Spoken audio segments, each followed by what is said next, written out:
So my next topic is muscles of mastication. In muscles of mastication, we have four muscles: masseter, temporalis, and then lateral and medial pterygoid. So the muscles of mastication, we are going to start with masseter. In masseter, the origin is from zygomatic arch and the zygomatic part of maxilla. So this is how our skull is. Here is the zygomatic arch is there, and here is the ramus of mandible.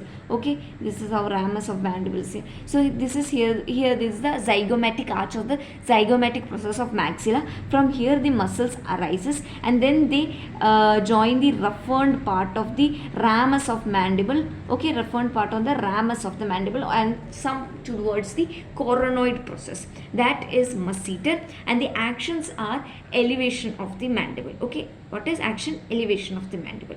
Now comes temporalis muscle. It arises from the floor of the temporal fossa or temporal fascia. So here is the superior temporal fascia or temporal fossa.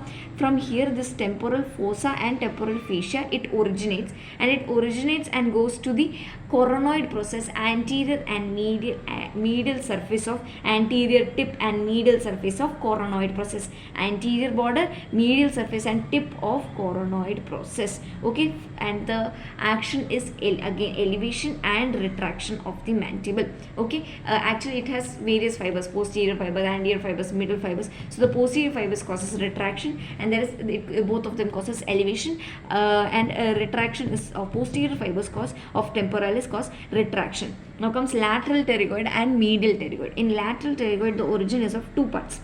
Upper head is from the infratemporal surface of sphenoid. Okay, greater wing of sphenoid. So the greater wing of sphenoid has an infratemporal surface. From there it arises. Another head which arises, that is the lower head. It arises from the lateral plate of the lateral surface of the lateral pterygoid plate. Lateral surface of the lateral pterygoid plate. The insertion is towards pterygoid fovea or the articular disc of temporomandibular joint. Articular disc of temporomandibular joint or pterygoid fovea. The actions is depression. This is the only muscle which helps in opening of mouth. Okay, only muscle which helps in opening of mouth. So it causes depression of the mandible. Now comes medial pterygoid, which arises from the pyramidal process of the maxilla,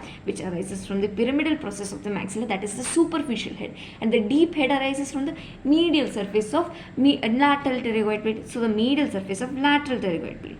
Okay, and the insertion is towards the medial surface, that is ramus of the mandible, medial surface of the ramus of the mandible. There it gets that the roughened part, the roughened part, it gets attached. Okay, that is where the medial pterygoid gets attached. Okay, and the actions is elevation of mandible, just as lateral, temporalis and masseter muscle. So temporalis and masseter muscle. Okay, and protraction. Okay, so the only muscle that opens the mouth is lateral pterygoid. So this can be asked as an 1 mark question, that which causes the opening of mouth. The only muscle is lateral pterygoid, hence it is also called the key muscle. And definitely it is also called the key muscle because it divides the maxillary artery into three parts also, like as in pectoralis minor divides the axillary artery into three parts. So hence pectoralis minor is called the key muscle. Similarly, lateral pterygoid also divides the maxillary artery into three parts, hence it is called the key muscle. Okay, and all these muscles are supplied by mandibular division. All these arises from the first arch, mandibular arch, and they all help in the movements of mandible, TMG movements. So hence these muscles of mastication have everything in common. They all lie in the infratemporal fossa, etc. Okay, thank you.